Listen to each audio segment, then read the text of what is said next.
आज की वीडियो में हम बात करने वाले हैं अटॉर्नी जनरल ऑफ इंडिया यानी भारत के महान्यायवादी के बारे में। अटॉर्नी जनरल आखिर होता क्या है?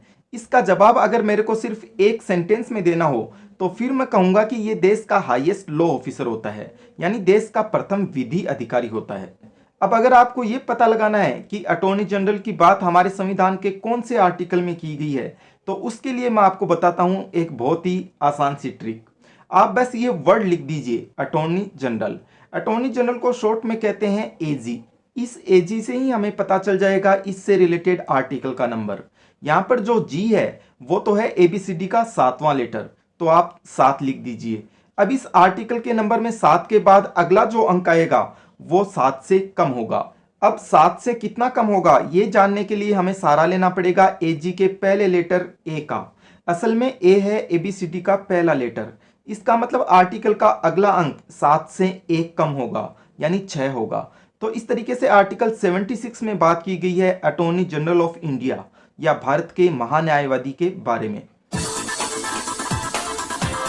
अब बात करें अगर अटॉर्नी जनरल की ड्यूटीज के बारे में कि आखिर अटॉर्नी जनरल का काम क्या होता है, तो इसके बारे में आर्टिकल 76 ये कहता है कि अटॉर्नी जनरल के 2 प्रमुख काम होते हैं।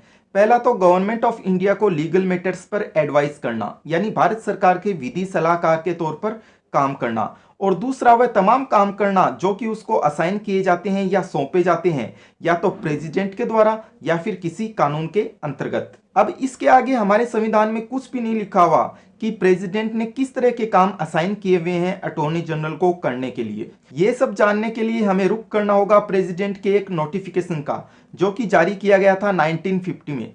इस नोटिफिकेशन के द्वारा प्रेसिडेंट ने एक बहुत ही महत्वपूर्ण काम असाइन किया था भारत के अटॉर्नी जनरल को, और वो काम था भारत के सुप्रीम कोर्ट और तमाम हाई कोर्ट्स में भारत सरकार को रिप्रेजेंट करना या भारत सरकार की तरफ से अपीयर होना। तो इस तरह से अटॉर्नी जनरल ऑफ इंडिया की 2 सबसे बड़ी ड्यूटीज या 2 सबसे बड़े काम हो गए। पहला तो गवर्नमेंट ऑफ इंडिया को लीगल मैटर्स पर एडवाइस करना, और दूसरा देश के तमाम कोर्ट्स में भारत सरकार का प्रतिनिधित्व करना। कहने का मतलब कि जब भी किसी कोर्ट में चल रहे किसी केस में भारत सरकार को कोई आर्गुमेंट करना हो या कोई जवाब पेश करना हो, तो ये सारे के सारे काम करने की जिम्मेदारी होती है भारत सरकार की तरफ से अटॉर्नी जनरल ऑफ इंडिया के ऊपर ही। ड्यूटीज के बाद बात करें अगर अपॉइंटमेंट या नियुक्ति की, तो जिस तरह से कैग हो गया या सुप्रीम कोर्ट का जज हो गया, ये जो तमाम नेशनल लेवल की पोस्ट हैं, इन सब का अपॉइंटमेंट किया जाता है राष्ट्रपति के द्वारा। बिल्कुल उसी तरह से अटॉर्नी जनरल का अपॉइंटमेंट भी किया जाता है राष्ट्रपति के द्वारा ही। अपॉइंटमेंट के बाद बारी आती है टर्म यानी कार्यकाल की अवधि की। एक अटॉर्नी जनरल अपने पद पर कितने समय तक बना रहेगा, इसके बारे में हमारे संविधान में साफ साफ तो कुछ भी नहीं लिखा हुआ। बस केवल इतना ही बताया गया है कि भारत का attorney general during the pleasure of president यानी राष्ट्रपति के प्रसाद पर्यंत अपने पद पर बना रहेगा। इसका मतलब ये हुआ कि राष्ट्रपति जब चाहें तब अटॉर्नी जनरल को उसके पद से हटा सकते हैं बिना किसी परेशानी के, वो भी तुरंत प्रभाव से। टर्म के बाद बात करें अगर अटॉर्नी जनरल की क्वालिफिकेशंस की, तो अटॉर्नी जनरल के लिए बिल्कुल वही क्वालिफिकेशंस होती हैं जो कि एक सुप्रीम कोर्ट का जज बनने के लिए चाहिए होती हैं। तो इस तरह से अटॉर्नी जनरल ऑफ इंडिया और सुप्रीम कोर्ट का जज बनने के लिए किसी भी व्यक्ति के पास ये 2 क्वालिफिकेशंस होनी चाहिए। पहला, उसे भारत का नागरिक होना चाहिए, और दूसरा, इन 3 में से कोई एक क्वालिफिकेशन उसके पास होनी चाहिए। फर्स्टली कि या तो वह व्यक्ति 5 साल तक हाई कोर्ट का जज रहा हो, सेकेंडली या फिर 10 साल तक हाई कोर्ट का एडवोकेट रहा हो, एंड थर्डली या फिर राष्ट्रपति के ओपिनियन में वो एक डिस्टिंग्विश्ड ज्यूरिस्ट यानी पारंगत विधिवेता रहा हो। तो इस तरह से इन 3 में से कोई एक क्वालिफिकेशन पूरी करने पर और भारत की नागरिकता होने पर एक व्यक्ति बन सकता है भारत का अटॉर्नी जनरल। क्वालिफिकेशंस के बाद में बारी आती है राइट्स यानी अधिकारों की। तो भारत के अटॉर्नी जनरल के पास 5 प्रमुख अधिकार होते हैं। फर्स्टली, भारत सरकार की तरफ से भारत के किसी भी कोर्ट में अपीयर होने का अधिकार। सेकेंडली, पार्लियामेंट्री प्रोसीडिंग यानी संसद की कार्यवाही में भाग लेने का अधिकार। थर्डली, किसी पार्लियामेंट्री कमिटी या संसदीय समिति का मेंबर बनाए जाने पर उसकी कार्यवाही में भाग लेने का अधिकार। फोर्थली, पार्लियामेंट की प्रोसीडिंग में भाग लेते हुए अटॉर्नी जनरल के पास तमाम वो पावर्स और प्रिविलेज होते हैं जो कि एक मेंबर ऑफ पार्लियामेंट के पास होते हैं। ये वही पावर्स और प्रिविलेजेस हैं जिन्हें की डिस्क्राइब किया गया है संविधान के आर्टिकल 105 में।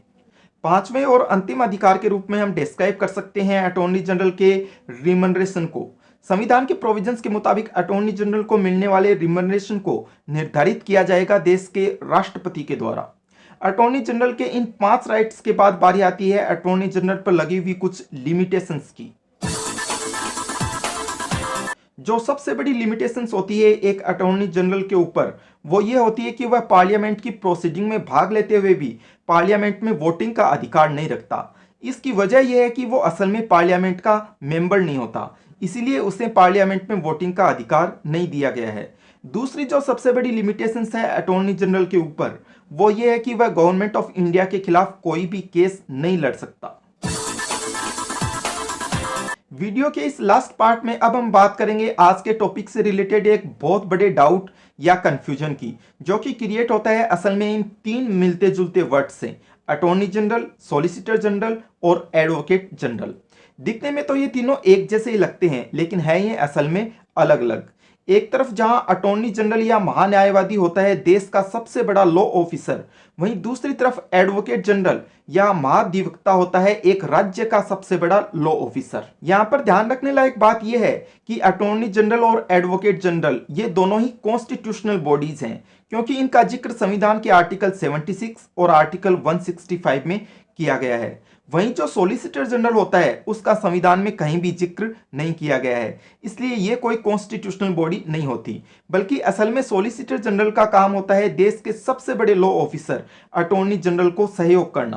कहने का मतलब कि नेशनल लेवल पर भारत सरकार के जो लॉ ऑफिसर्स होते हैं, जो विधि अधिकारी होते हैं, इनमें सबसे पहले तो नंबर आता है अटॉर्नी जनरल का, फिर दूसरे लेवल पर नंबर आता है सॉलिसिटर जनरल का, और फिर तीसरे लेवल पर नंबर आता है एडिशनल सॉलिसिटर जनरल का।